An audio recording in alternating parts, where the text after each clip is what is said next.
Hello, everyone, and welcome back to the Strength and Hormones podcast. Today is another LOdown solo episode, and we are going to be talking about a topic that is so important, but can be very confusing to unpack. And so, we are going to be talking about mitochondria and their connection to fertility, the thyroid, PCOS, and a whole lot more.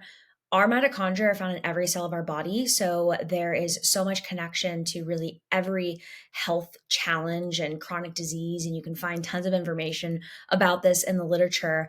But we're going to focus really in today on fertility and the thyroid and PCOS specifically. But if you want to learn more about this topic, there's a really great paper by a researcher. His name is San Milan. And you can just type in the key role of mitochondrial function in health and disease, and you can learn all about their context just as it relates to the human body, health, and disease progression. So let's get into talking about why we care about these mitochondria. So our mitochondria are found in our cells, and you've probably heard of before that we refer to them as the powerhouse of our cells where energy production happens, because it's here in the mitochondria where we turn food from what we eat into energy that's then used for 37 billion chemical reactions that occur in our bodies. And so this is where when we eat fats, carbs, and protein, those macronutrients, they are then converted over into usable energy. There's a lot of byproducts that are made in this process. And that's where some of the inflammation can come about. But ultimately, the job is to make things that are going to fund energy production and kind of move things forward. And our sex hormones are actually they originate here, both sex hormones and adrenal hormones, which thereby also influence our thyroid hormones. These steroid hormones, which is what they're referred to as, are produced within our mitochondria, all from the precursor cholesterol. And cholesterol, you might have heard of before. It's often found in animal foods. That's the only type of food source that can actually contain cholesterol. If you go to the supermarket, you're going to see packages that say cholesterol free, and it's going to be like a thing of chips. Well, chips should never have cholesterol in them because they're not made from animals. It really would only be something that is made from an animal source because animals have cholesterol because they have mitochondria.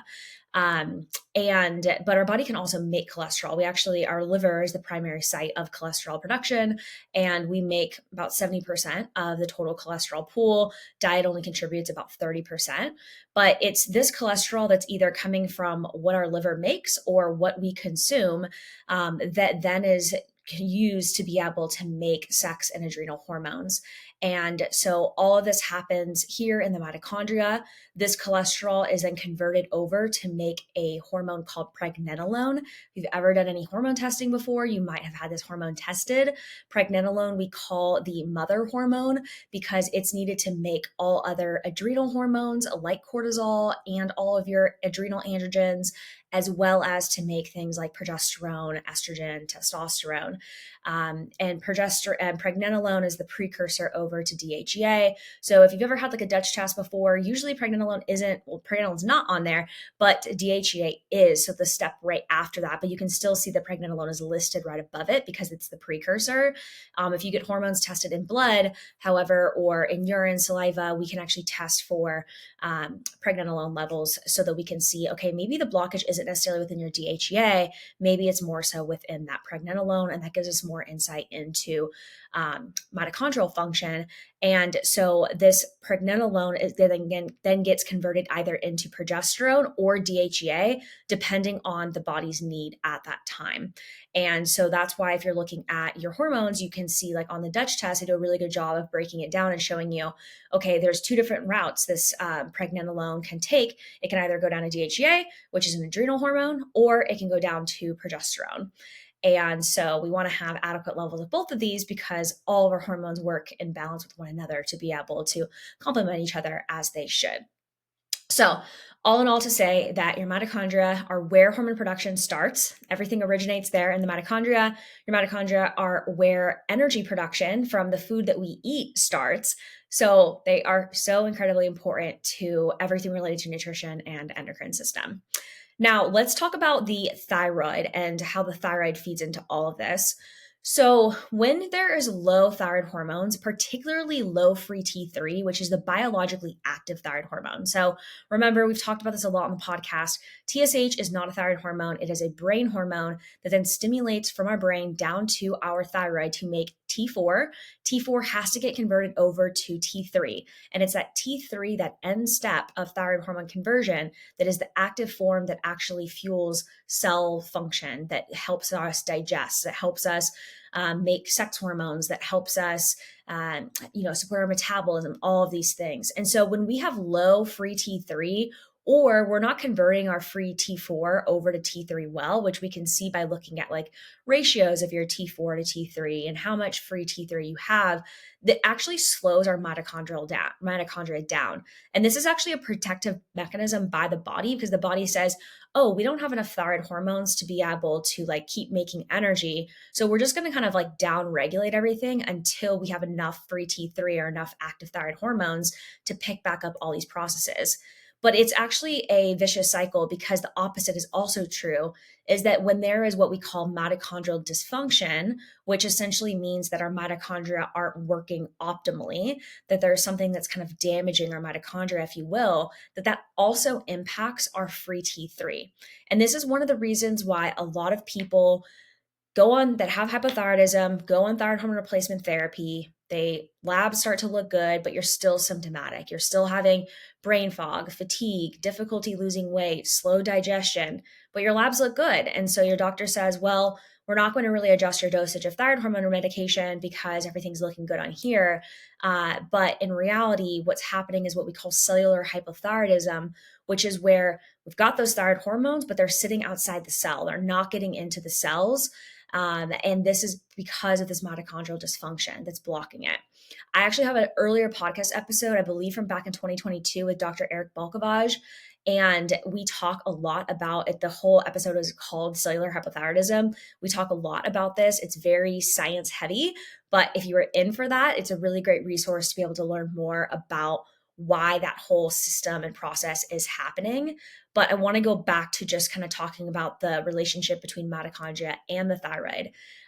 So when the thyroid hormones even are optimized, there can still be an inflammatory process that still remains that blocks those thyroid hormones from getting into the cells, and free radicals. So like these little inflammatory molecules that are the result of this oxidative stress that happens within our thyroid, can be an important cause of this mitochondrial damage. In a recent podcast episode on glutathione, I talked about the role of oxidative stress and how glutathione feeds into that in thyroid hormone destruction. And so this is all connected here, because if we have this oxidative stress, that's what's actually causing the mitochondrial damage. So if you go back to kind of, okay, how do we stop oxidative stress? One of the ways is through improving our glutathione recycling. We're going to talk about later in this episode ways that we can decrease oxidative stress from happening. That actually in turn helps improve our mitochondrial function, because oxidative stress is part of what's damaging our mitochondria. So remember, if thyroid hormones are low, if we don't have enough free T3, our mitochondria slow down, they downregulate their function. And if we don't have healthy mitochondria, our thyroid hormone conversion and usage of those thyroid hormones also slows down. In addition to this, we also see that mitochondrial dysfunction and damage can also lead to decreased sex hormone production. And remember that all of our hormones are interconnected. So if we've got like low progesterone levels because our mitochondria aren't making that pregnenolone efficiently, that's going to then impact our thyroid hormone levels and vice versa. They're all one interconnected system. Okay, let's move on and talk a little bit about fertility. Now, not just as it relates to fertility, but also as it relates to the cycle, your menstrual cycle, and polycystic ovary syndrome, because these are big conversations within this piece around mitochondria. But why does this matter for fertility? Well, mitochondria are involved in a lot of processes of the menstrual cycle and fertility. They're involved in ability to ovulate, so in ovulation. They're involved in fertilization for the sperm to fertilize the egg. They're then involved in the next step, which is implantation, and then finally in maturation of the embryo. So in 4 different stages of the fertility cascade, So you can see how important this mitochondrial function is here. Now, in just one of females' eggs, we have over 600,000 mitochondria. So when you are born, you have trillions of eggs. You can imagine how many mitochondria are there, because if you have just 600,000 per one egg, if you have millions of mitochondria of eggs, sorry, you can imagine the number there. And this even relates for men too, because each sperm contains approximately 50 to 75 mitochondria. So not quite as many, but in one ejaculation, men, lose millions of sperm. So there are, if you can imagine, if there's millions of sperm that are being released and they have 50 to 75 mitochondria in each sperm, we're still talking about a lot of mitochondria in the process of this whole fertility piece, right? And these mitochondria are crucial for the development of the egg, for the fertilization, development of the embryo. And when there's dysfunctional mitochondria, it can lead to increased oxidative stress. And this is negatively going to impact reproductive health in a couple of different ways. I like to really focus on 3 different ways that mitochondrial function impacts fertility. One of them is the quality of eggs and sperm. The other is through hormone imbalances. And the third is through aging of our eggs. So first, to start off with quality of our eggs and sperm, kind of mentioned this earlier, but oxidative stress, so this like mitochondrial dysfunction, can affect the quality of our eggs and negatively impact sperm health as well, which can delay successful conception. So if you've ever had like an AMH level tested before and you've been told that your AMH is really low, not always the greatest indicator of your ability to conceive, because that AMH level can flux a lot with time. And when someone's AMH level is really low, to me, that just says we need to work on mitochondrial function. That's going to be a big piece of your ability to conceive, because when that AMH is low, it's just saying that there's, maybe not as great of a quality that there could be. Also, if you're trying to conceive at a later age in life, this is even more important, because aging is just another way that our mitochondria get damaged, just naturally as part of the process of them kind of getting rusty with time. And as you lose eggs, every menstrual cycle, you lose a little bit of eggs, to the point to where by the time you go through menopause, you don't really have any eggs left. If you're trying to conceive, a few years before menopause, then we've really got to make sure that those eggs you do have are the healthiest, most robust eggs they could possibly be. And one of the ways that we can do that is by improving egg quality through really ramping up mitochondrial function. Mitochondrial function also affects hormone imbalances that affect your ability to ovulate and fertility and conception. It can disrupt hormonal signaling and cellular processes that are involved in the menstrual cycle, which can lead to irregular periods and abnormal menstrual cycles. We also know that the granulosa cells, which are a type of cell in your ovaries that makes hormones like estrogen and progesterone, that they need this mitochondrial energy, this energy that our mitochondria make, to be able to actually convert androgens, which are things like DHEA and testosterone, that are made in our theca cells, over to estrogens. And so this is where, when we talk about PCOS, this conversation really comes in, is that a lot of women with PCOS are dealing with high levels of androgens and maybe not quite enough estrogen. And this may be because there is, impacted mitochondrial function that's not able to convert those androgens over to estrogens. All of your estrogens are made from androgens through an enzyme called aromatase. So we literally cannot make estrogen without having adequate levels of these androgenic hormones. But in order for us to make that estrogen from those androgens, we need energy from our mitochondria. I mentioned aging as well, and that just naturally as you get older, you lose more eggs and these eggs become less healthy. But that does not mean that you cannot conceive later in life. It just means that we really have to focus on the quality of those eggs that you do have, the controllables there. And we know that mitochondrial dysfunction plays an essential role in the aging of your eggs. So if we can really work on this from a young age, it's just going to help to be able to support egg quality later in life. Now let's talk more specifically about PCOS, or polycystic ovary syndrome. There's been research that shows that mitochondrial dysfunction can actually be a driver of PCOS, and it's thought to be one of the causes of polycystic ovary syndrome, although the main cause is still a bit in question, but it's something that we have research to show a link between. We know that PCOS affects both the quantity and the quality of our mitochondria. And this is especially present in the cells of the ovary. And this is thought to be one of the reasons why PCOS affects fertility. And so we've seen in a lot of studies that there's oxidative stress in PCOS, and mitochondria are the primary place that these reactive oxygen species or oxidative stress occurs. And so if we can really focus on decreasing oxidative stress, supporting mitochondrial function, it's going to have a significant impact, not just in the hormonal profiles of PCOS. So remember, like helping with that androgen to estrogen ratio, helping to be able to also support ovarian egg quality and support these processes of ovulation and implantation, fertilization, and embryo development that all go into the picture of fertility. Now, this can also be something true in hypothalamic amenorrhea as well, because with hypothalamic amenorrhea, a lot of times we see that there's low sex hormone output. A lot of times individuals that are dealing with no period, which we call amenorrhea, are also chronic exercisers. And there's this slippery slope with exercise where just enough exercise is really great for mitochondria. Too much exercise is very harmful to our mitochondria. So one of the biggest insults to our mitochondria is excessive overtraining and overexercise. And we're going to talk a little bit more now as we're moving into some of the ways we can support our mitochondrial function about what are some things you can do within exercise to be able to help with that. So let's first kind of talk about some things we can remove. We can focus on removing to be able to help with mitochondrial function.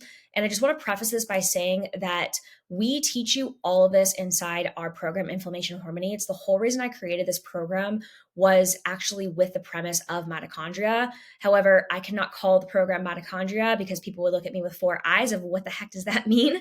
But the whole premise behind the program of what goes into it and all the recommendations that we're teaching you are about improving your mitochondrial function, because mitochondrial function plays such a big role in hypothyroidism, PCOS, fertility, and just overall health and disease, like I mentioned.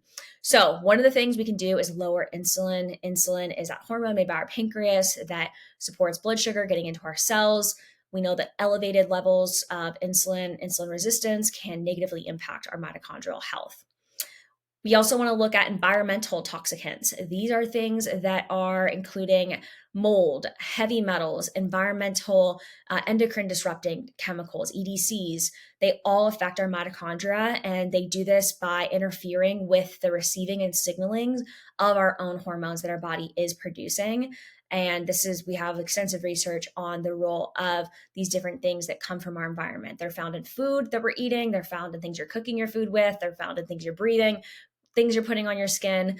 They're ubiquitous. And so the more that we don't look at this as a place of like overbearing, right, of where we're trying to maybe be obsessive about it, but more so looking at, okay, how can we just educate ourselves on just some better choices that we can make in these areas to reduce our environmental toxicant load. Oxidized fats are something we also heavily want to remove. These are like what you would find in polyunsaturated fats, those really easily oxidized fats that are unstable when heated. PUFAs not only get oxidized through heat, so when they're cooked at high temperatures, but also through light. So if you're buying oil in a really light glass jar, or you have something sitting on the counter, grocery store lights, think about how bright those are, right? Those are going to oxidize these fats. So we really want to be mindful of PUFAs. Also keep in mind that PUFAs aren't just in vegetable-based oils. They also are coming from the animals you're eating. So if you're eating corn-fed pork, especially, is a super high PUFA source. If you're eating corn-fed chicken, steak, corn all is, it's all getting converted over to omega-6. Corn is a high omega-6 source. These animals are mainly fed a diet of corn and soy, and these are really high omega-6 foods. So we want to look at just making sure that we're really mindful of oxidized fats. Things we can add in. We know that heat shock proteins, like what are formed in sauna, are extremely helpful for this. Check out last week's episode where we talk all about the benefits of heat shock proteins and sauna. There's also some efficacy for cold exposure, like ice baths for this. I am a little bit weary of ice baths with women that are dealing with hormonal imbalances because of the chronic cortisol or the acute cortisol response that it can create. But of course, all these things are dose dependent and really depend on your individual situation. So if it's right for you, maybe you're not in a chronically high cortisol state, this could be a fine option. I also really love red light therapy and ozone oxygen therapy for this. Ozone oxygen therapy is a little bit harder to come by, but is used by a lot of like functional type clinics. Not something we use in practice though, but red light therapy is. I personally really love red light therapy and actually used this prior to conceiving.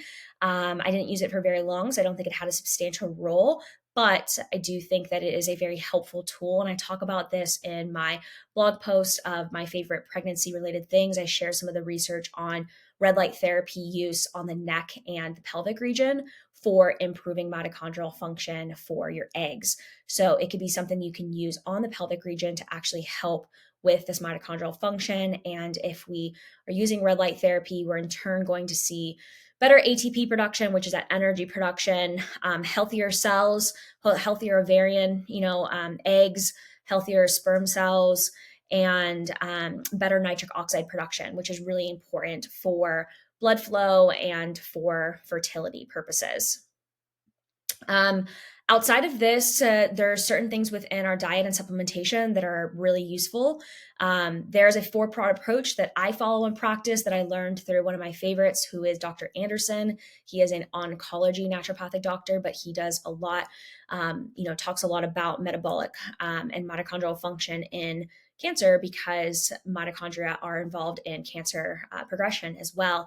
But his 4-part approach is 1, to clean up the mitochondria, then restore energy, then repair the cells, and then attend to the cell redox, so the oxidative stress. And so there's a couple of different nutrients that are used in all these processes, including things like anti-inflammatories, high potency antioxidants, and then also things that are going to help support our glutathione recycling, which again, we talk a lot about in my glutathione episode. So that's a really great way to approach supporting mitochondrial function. If we support mitochondrial function, we're directly supporting egg quality. So if you've ever had questions about like ways to boost egg quality, which I have other podcast episodes on that more specifically, but really it comes down to supporting mitochondrial function as the primary way to support our eggs. There's other things that have also that I want to highlight, like D-ribose and carnitine, because they're not as often talked about. D-ribose is a sugar that is naturally made from carbohydrates that we eat, but it's been shown to improve mitochondrial function and increase ATP production. So that can be something you can look at utilizing. It is made by the body naturally from carbs that we eat, but especially people that are like athletes that are utilizing more of this might need supplementation, and it can also be helpful as part of like a mitochondrial support for you. Carnitine is also a really important one. Carnitine helps the body to be able to burn fat for energy by helping transport fatty acids that we eat into our mitochondria. And this is where then they are burned and then utilized. And we know that people that are on higher fat diets need more carnitine. So if you are on a ketogenic diet or you're just eating really high fat, I would recommend probably looking at carnitine supplementation, because it can be a big cause of why when people go on lower carb diets, they experience fatigue, simply just because they are eating more fat and there's not enough carnitine to be able to shuttle that fat to convert that over into energy. And this is something that is found naturally in foods, but that I generally would look at supplementation with if this is something that you think is necessary. So antioxidants, though, outside of that, B vitamins, antioxidants would include things like alpha lipoic acid, glutathione nutrients, selenium, vitamin C, vitamin E, vitamin A, omega-3s, which would technically be an anti-inflammatory, but all of these are extremely helpful for the mitochondria. And we teach you in Inflammation Harmony exactly how to implement these through dietary sources, and then exactly the supplements that we recommend utilizing to be able to support this. I actually have had some labs done that showed that I had oxidative stress, and that's something that you can get tested. We can either test a marker called oxidized LDL or MPO in your blood, or we can test something in your urine called 8-hydroxy-DG. They're both markers of oxidative damage. And I actually have historically had high oxidized LDL. And one of the things that I did after I learned that I had high oxidized LDL was I started on annatto. Annatto is that vitamin E that I talk about with Dr. Barry Tan in a previous podcast episode, I want to say from 2023. He's the researcher that found annatto, and it had a profound role on moving my own oxidized LDL numbers and reducing my oxidative stress. Why did I have oxidized stress? I don't eat polyunsaturated fats or environmental toxicants or any of these things. Stress is a big trigger for this. Also training. So I made some modifications to my training, and it's a whole reason why we developed strength and hormones workouts, because they're all targeted at really giving you the maximum benefit without things like oxidative stress alongside of that. So just kind of a little plug for that annatto, because I think that that's really the best source of vitamin E. It's about 10 times more potent than is traditional vitamin E that you would get in a supplement. So the form of these things really does matter. But if you're curious as to what your levels might look like, especially if you are trying to conceive, dealing with thyroid issues, suspecting there's mitochondrial dysfunction at play, it's something that we can test, and we often test in clients that we work with. Last thing I want to mention is about training. I talked a little bit earlier about how there's this sweet spot, right, where exercise is really great for improving mitochondrial function through something called mitochondrial biogenesis, which basically just means like we're forming new mitochondria, we're creating new mitochondria, but excessive overtraining depletes our mitochondria. And so a lot of competitive athletes, people that have been over exercising, former professional athletes deal with mitochondrial dysfunction because of this. Similar to any of the oxidative stress that comes from just too much like oxygen free radicals, right? So smoking does the same thing. Obviously, exercise is much healthier for us than is smoking, but anything in too much excess can be hard on us. So there's actually a couple different things of research though that have shown some things we can do within exercise to get a little bit more benefit from this. One of these that some people are going to look at me like I'm crazy about because I work in the space of hormones is exercising while fasted. There is research that shows that exercising while fasted creates more adaptations in our mitochondria, both in our muscle and in our fat tissue, and that it increases fatty acid metabolism that is then in turn blunted by pre-exercise feeding. So basically what that means is that if you eat before exercise, you're not going to see as many benefits to mitochondrial biogenesis or these positive benefits to your mitochondria. And in this research this was looking at 46 different clinical studies. So this is a meta-analysis, not just like one research study. They found that pre-exercise feeding, so eating before exercise, did enhance performance when you're exercising for more than 60 minutes. And this is specific to aerobic training. So we're not talking about strength training. We're talking about purely aerobic training, like running, biking, cycling, whatever it might be. But that it had pre-exercise feeding had no effect on aerobic training that lasted less than 60 minutes. So if you're a good fit for it, something you can look at potentially exploring is if you're doing something like zone 2, something that's like a very aerobic, remember it has to be aerobic, not anaerobic exercise. And if it's short duration, it's less than 60 minutes, potentially looking at not eating before that workout for some of these mitochondrial benefits. Now, I say that with such a caveat because there's so many other factors that need to be taken into account here. Like, are you eating enough? What are you trying to actively conceive? Are you, what does your overall cortisol state look like? It might not be the best option for you. If you're in a chronically high cortisol state, if you're like actively trying to conceive, but if you are working and on trying to improve your mitochondrial function before conception, or because you have a thyroid condition, or because you suspect there's mitochondrial dysfunction, and you know that you're eating adequately, maybe you're working with someone like a dietitian that's helping you ensure you are, that you are also managing your cortisol levels just fine, your rest to recovery ratio looks really good, it could be an option to explore. It's something that I've utilized as a tool in my toolbox, but it's a tool that I only utilize when I know my body is capable of it. Okay. So this is something though that there is extensive research on, that is something that can be explored. There's also research that shows that training while consuming a low carb diet can increase mitochondrial content by doing something similar. Again, caveat there that not going to be the right option for everyone, really depends on so many factors. If you're one of our clients and you have questions about this, let us know, because we can tell you if we think it's the right moment for you to be able to be exploring things like that. There's also some substances that have been researched to be able to help with this. Nitrates, like what are found in beets and dark leafy greens, have tons of research on their benefit for exercise, especially aerobic exercise, because they increase vasodilation, they increase blood flow, so oxygen delivery to your muscles, which can help with aerobic performance. But they also have been shown to increase the rate at which mitochondria release reactive oxygen species. And they are also something that can be utilized for fertility purposes because of the role that they have in blood flow. And blood flow is really important for implantation. So if you are in that 2-week wait time period where you are actively trying to conceive, you are waiting to find out if you are pregnant, I highly recommend incorporating things that help support blood flow, like nitrates and things that are rich in L-arginine, because it can be really helpful for implantation, but can also be something that you can utilize outside of that 2-week wait, just around exercise to be able to help with blood flow. Curcumin, which is the active compound found in turmeric, is also something that's been researched. They've shown that taking it before endurance training can also enhance this mitochondrial biogenesis in your muscles, particularly. Now, if you listen to a lot of my other podcasts, I talk a lot about not doing anti-inflammatories outside of exercise. So like after exercise, and not doing a lot of antioxidants right after exercise, because we want some of that oxidative stress to be able to recover and overcome from the training adaptation. However, we want to really load those antioxidants and anti-inflammatories in the hours outside of this. Antioxidants are so critical for our egg quality. We talk a lot about that in the glutathione episode. But if you are going to use something like curcumin, I would recommend using it before exercise. That's where the research has been done anyways, and not using it after exercise. Okay, so we talked about a lot. I really hope this episode kind of clears up the confusion about what the heck are mitochondria, why does it matter for you, why do people throw around the term as it relates to like thyroid health, energy, hormones, so on and so forth.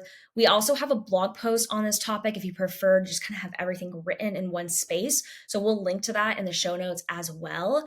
But come let me know what questions you guys have on this topic, and we'll be back next week with another guest interview. Hope you guys have a wonderful rest of your day, and I will talk with you soon.